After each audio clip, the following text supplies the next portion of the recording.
Welcome back. It's still Wake Up Nigeria.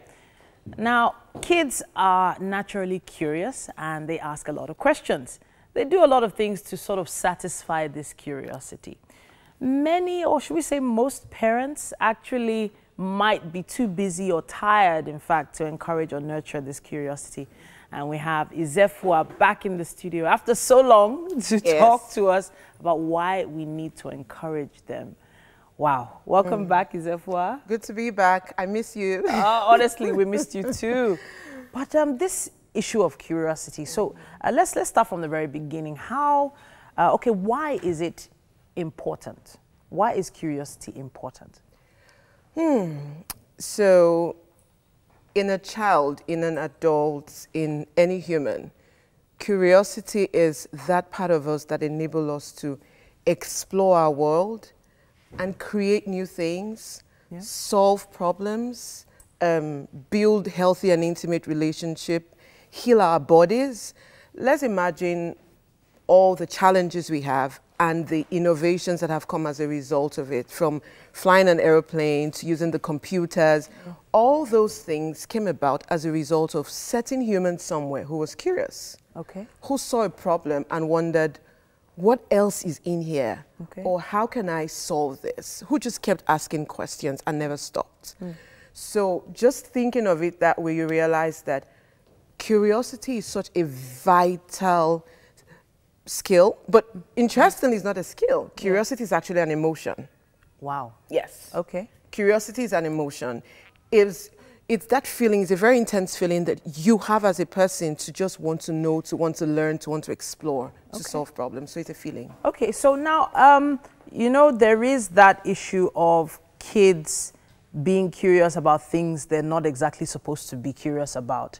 Let's think of maybe they enter mommy or daddy's office and they're about to take a stapler and, you know, they're wondering what will happen if they put their hand under this stapler and just decide to press it. So Titi, you said it the way we think it's experienced, let's be honest. They're curious about things they're not supposed to be curious about. What are they not supposed to be curious about? They're supposed to be curious about everything.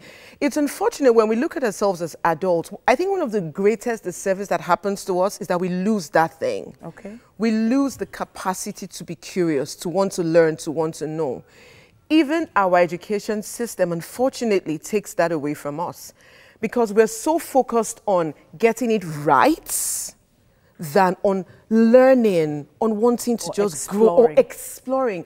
And from the moment a child is born, I will not forget my 3 kids when they did this particular thing. I'm sure you remember when your child would look at their hand. What is that? When you begin to wonder, is this my body?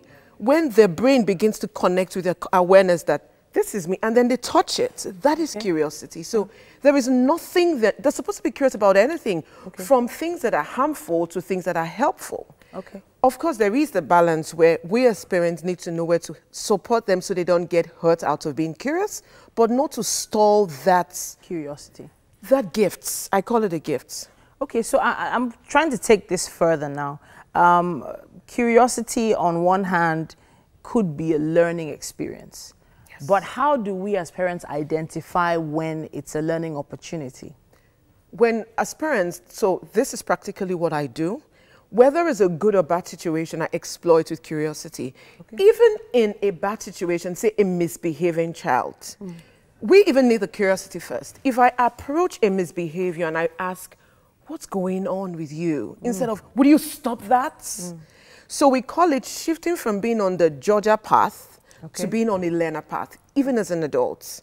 So now I approach the situation, I stop you, and I stop you even not halting your curiosity. I say to you, oh, that could hurt you. Take your husband.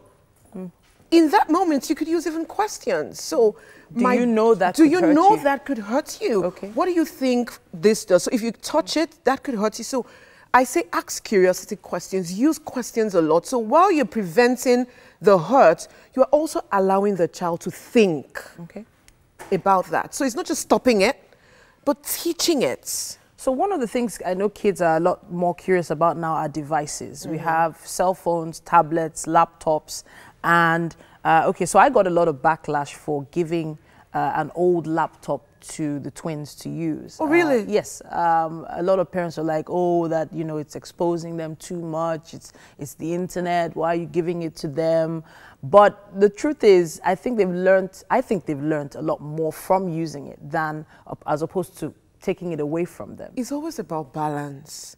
I will not give my child a laptop or even a tablet or whatever without even understanding how this works and what security measures are there for me to protect them. I think the problem is we're lazy, unfortunately. The things, okay, maybe I shouldn't say, sometimes we're lazy, sometimes we don't know. So if I do not know that there are ways I can protect my children while they use the internet, I will not put those measures in place. For example, I will not give my child a computer and just leave the child online. Of course. You can turn off the Wi-Fi so they don't have access online. They only have access when you are online. Yes. But I'm not halting their curiosity. You can supervise you, so they use it when there is an adult present. So you can educate them on how to use it, because the truth is, whether you let them use it or not, they're going to pick up an auntie's computer someday. Yeah. And you're not always going to be there. So it's actually better for you to have taught them initially. They need to learn it. So we cannot overprotect our children. They have to explore, but with boundaries and guidance. We can't overprotect them. Izefua, it's always a pleasure having you in the studio. Thank you so much for coming once again. Me. And of course, you can contact us on our social media platforms at TVC Connect on all platforms with the hashtag WakeUpNigeria. Tell us what you think about this issue of children and curiosity.